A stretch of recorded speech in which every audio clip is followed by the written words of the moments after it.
If you're buying a condo in the Okanagan, heck, even if you already own one, and you don't understand the depreciation report, you're basically driving down the road with your eyes closed. This one document will give you a glimpse at future special levies, if your strata fees are going to jump, and even your resale value.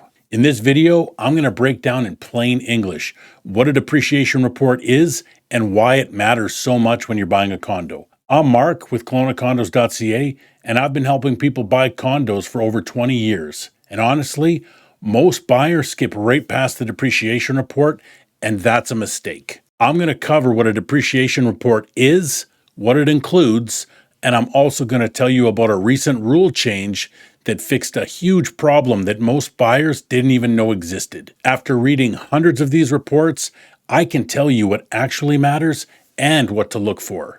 So let's get started. A depreciation report is your building's 30-year repair timeline and savings plan. It's required for most strata corporations in BC.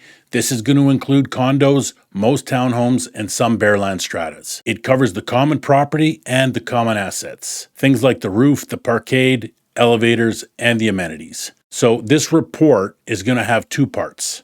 First, the physical. It assesses the condition and the remaining life of everything that the strata is responsible for. The second part is the financial outline.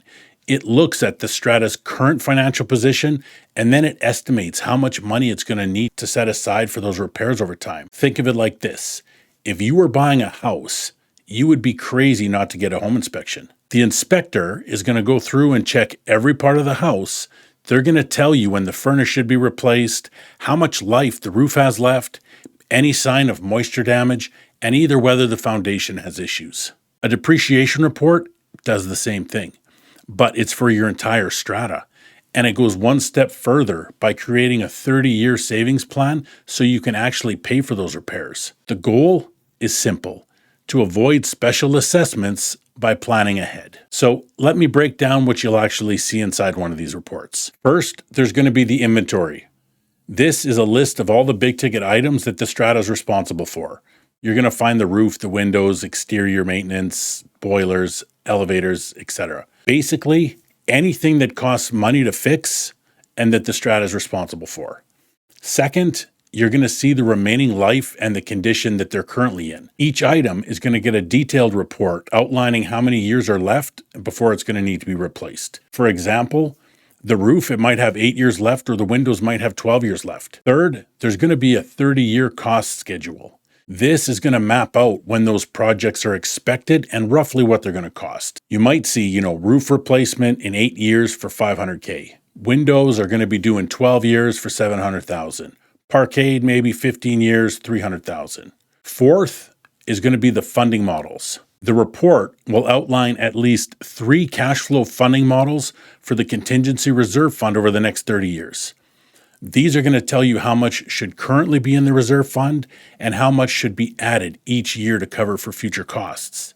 But here's where it gets real. The 3 models provided are for consideration by the Strata Corporation. They don't need to be adopted.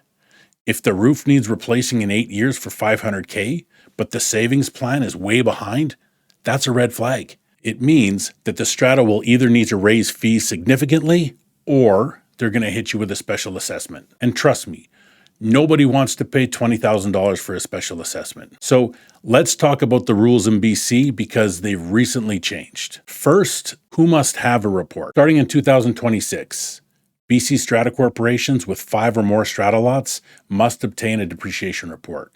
Very small stratas, fewer than 5 lots, are exempt. A strata lot is basically a unit. It's the part that you own. Prior to 2026, there was an option that stratas could vote at an AGM to waive it. That option has been eliminated. These reports are expensive, so of course, a lot of owners are going to vote to waive it. This change means no more flying blind. Second is how often they need to be updated. The report must be updated every 5 years to reflect the current prices and the building's actual condition. Construction costs go up, materials change, and systems age. Third thing is who prepares it. These aren't DIY. They're done by engineers, architects, or other qualified professionals who know building systems and costs. The strata hires them, they inspect the building, and they produce a very detailed report. Now, I'm not qualified to do a depreciation report, but I'm giving you the real estate perspective so you know what to look for and you know how important they are. The bottom line is BC law now requires stratas to plan ahead of just hoping for the best. If you already own a condo, this is why you should care about the depreciation report. First, there's going to be fewer surprises.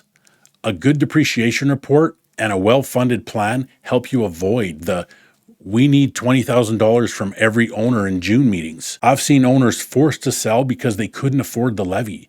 This is not a position that you want to be in. Second thing is smarter votes at strata meetings. You can read the report and say, okay, we know the parkade is coming up. Maybe we need to bump up contributions now. Instead of voting just based on emotion or short-term thinking, you're able to make informed decisions. Third thing is that you're protecting your asset. Buildings that plan and maintain properly generally look better, function better, and hold their value better. Think about it this way. There's two similar buildings. One follows this report and saves money. The other one kicks the can down the road. Which one would you rather own in when it's time to sell? I think the answer is pretty obvious. Now, if you're buying, this is where the depreciation report becomes absolutely critical. So here's what smart buying looks like. You view a renovated condo unit and it looks great. You write an offer gets accepted. Then you read the depreciation report and you realize that they're not following the financial recommendations. So your great condo is now in a crummy building, and then you walk away. But here's the alternative. You view a condo unit that was renovated and looks amazing. You let the emotion of this renovated condo guide you, and you don't pay attention to the building's financial health.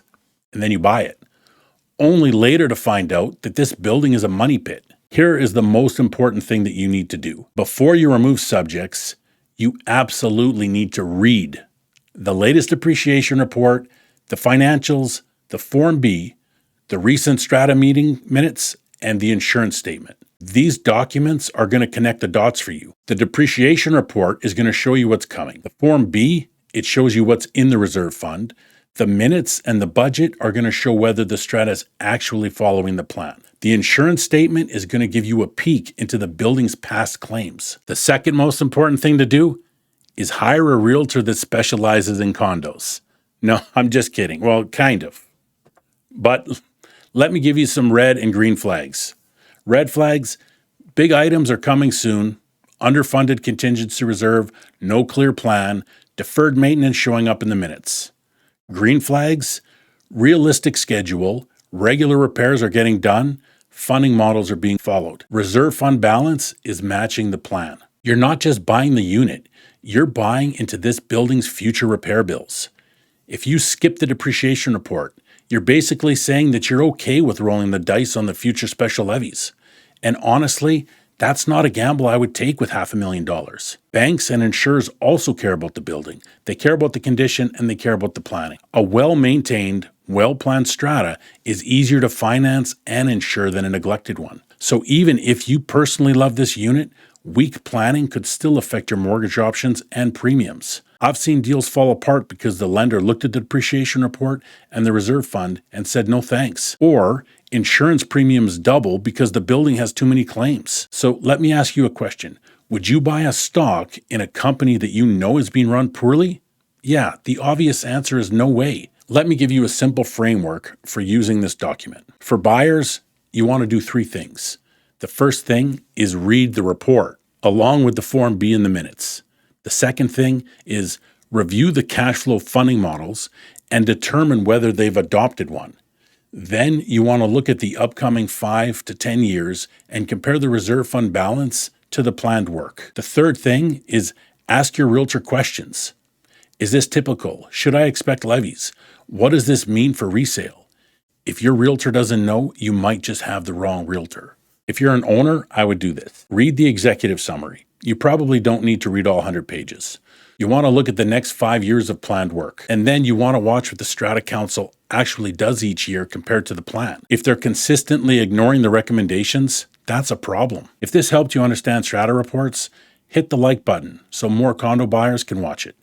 and subscribe for more Straight Talk Strata videos. If you're thinking about buying a condo or townhome and want to work with a realtor who specializes in condos, my contact info is below. I'd be happy to help you because that's what I do every day. Don't be scared of condos. Just make sure that you understand the building's 30-year plan before you buy one. Thanks for watching, and I'll see you in the next video.